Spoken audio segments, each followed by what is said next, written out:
네, 여도은의 주식 이야기 여의주 오늘도 돌아왔습니다. 오늘은요, 제가 그 트럼프 트레이드 관련한 이야기 중에서 최근에 또 부각받는 섹터가 있으니 통신 장비주 여러분들 눈여겨보고 계셨나요?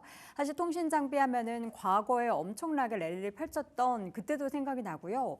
올 초에 이재용 회장의 무선사업부 방문과 함께 또 한 차례 급등을 했었던 그런 기억도 있으실 겁니다. 그런데 보니까요, 모멘텀이 이게 한두 개가 아니더라고요. 그래서 앞으로 기대해 볼 법한 섹터인지 여러분과 함께 확인해 보도록 하겠습니다. 자, 오늘의 주제 열어보도록 할까요? 오늘의 주제입니다. 조용했던 통신 장비주의 주가가 움직이는 이유가 뭘까요? 업황 회복을 조심스럽게 예측하고 있는 증권가의 분위기까지 가늠해 보도록 하겠습니다. 자, 통신 장비주 주가 최근에 강세를 보였습니다. 첫 번째 장 열어보도록 할게요. 트럼프 2기 행정부에서 사업 확장 기회가 더 커질 것이다라는 기대감이 있는데요. 지난 8일장의 주가의 급등세가 전체적으로 펼쳐졌습니다. 통신 장비주는 어떻게 보면 시장에서 이전에 2010년도 후반에 올랐었던 그러한 섹터의 전반적인 강세 이후로는 굉장히 잠잠했습니다. 그게 이제 그 섹터의 이 업황에 대한 주기의 로테이션이 굉장히 긴 편에 속하기 때문에 그동안에는 계속해서 테마적으로만 움직이는 아쉬운 상황이 연출이 됐는데요. 트럼프 2.0 시대의 주요 키워드를 보면은 통신 장비주로 다 귀결이 된다라는 것도 여러분 확인해 보실 수가 있습니다. 인공지능 산업 육성, 인공지능 산업이 더욱더 발전하기 위해서는 당연히 통신장비 시설이 더 필요하겠죠. 우크라이나 재건 관련해서도 통신장비 쪽에 있어서의 파괴가 많이 나타났기 때문에 필요하다. 그리고 글로벌 방산 투자에 있어서도 더 첨단화된 통신장비의 기술이 필요하다라는 게 시장의 이야기입니다. 통신 그리고 AI 서비스와 도시 인프라, 여기 방산 기술에 다 필수적으로 포함되어 있는 거기 때문에 이런 트럼프 2.0 시대에 전체적으로 여기저기에서 수혜를 받을 수 있는 게 통신장비 기업들이다라는 건데요. 더 좋은 건 사실 통신장비 기업들 같은 경우에는 국가 안보에 관계없이 진출이 자유로운 영역이라고 합니다. 그래서 더욱더 앞으로에 대한 성장성이 기대가 된다라는 평가를 받고 있고요. 또 그중에서 국내의 통신장비 기업 같은 경우에는 수출을 이러한 가운데 더 늘릴 가능성을 타진하고 있기에 기대감이 커지는 겁니다. 자, 그러면 최근에 이제 우크라이나 관련해서 러시아와 우크라이나의 종전, 그러니까 트럼프가 당선이 되자 바로 종전을 시킨다라는 기대감이 있잖아요. 근데 우크라이나 관련한 재건 테마가 엄청나게 관심 급증을 했고 관련해서 삼부토건을 비롯한 종목들의 급등이 보이기도 했지만 중요한 여러 가지 재건에 대한 파트 중에서 통신 장비 쪽도 기대가 되고 있는 상황입니다. 앞서서 트럼프 당선 이후에 삼부토건 같은 경우에는 유라시아 경제인 협회와 우크라이나 재건 관련한 협약을 맺었던 부분이 부각이 되면서 급등을 보였고요. DYD 같이 이런 관련한 재건주들이 올랐죠.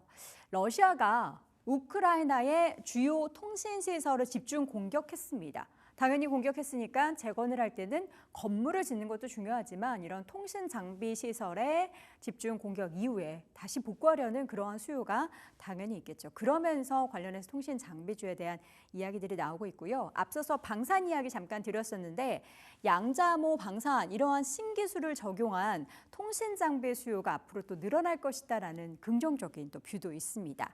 또 미국에서 통신 주파수의 신규 할당 논의가 본격화될 것이다. 이에 따른 신규 수요도 기대가 되고 있는 상황이고요.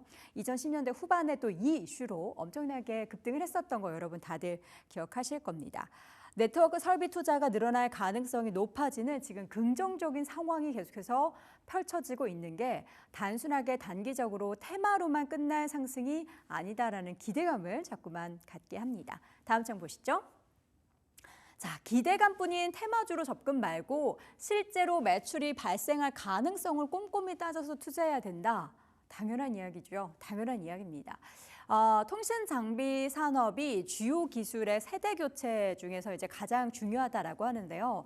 앞서 잠깐 언급드렸죠. 성장과 침체의 그 사이클에 대한 주기가 굉장히 긴 편이에요. 그래서 그동안에 굉장히 성장을 했다가 소외를 받았던 기간들이 길었죠.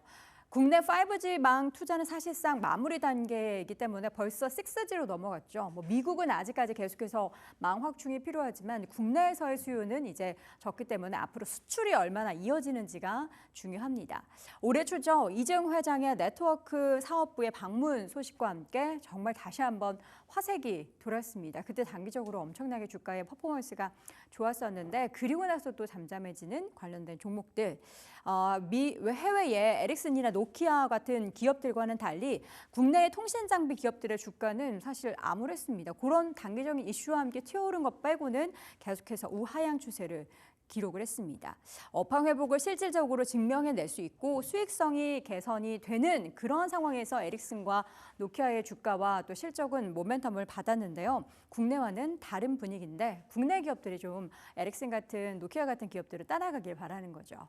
연도별로 통신장비 업종의 주가 수익률을 비교해 놓은 차트입니다. 가장 좋았었던 여러분 2019년 기억하시죠? 이때 통신장비주들만 코스닥을 거의 견인하다시피 들고 올라간다라고 생각할 정도로 이렇게 주가가 올랐고요. 그 다음부터 2021년부터 2024년까지는 계속해서 평균 30-40%대의 주가 수익률 마이너스를 기록을 했습니다. 이제는 다시 한번 모멘텀을 받을 수 있는데 지금 앞서서 언급한 것만 보더라도 세 가지 모멘텀이 붙어 있기 때문에 우리는 더 기대를 하고 있는 상황입니다. 다음 장 보겠습니다.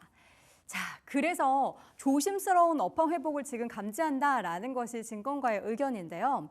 통신장비 업종의 그 업황을 예측하기가 매우 어렵기 때문에 그래서 조심스러운 업황 회복이다라는 이야기를 하고 있습니다.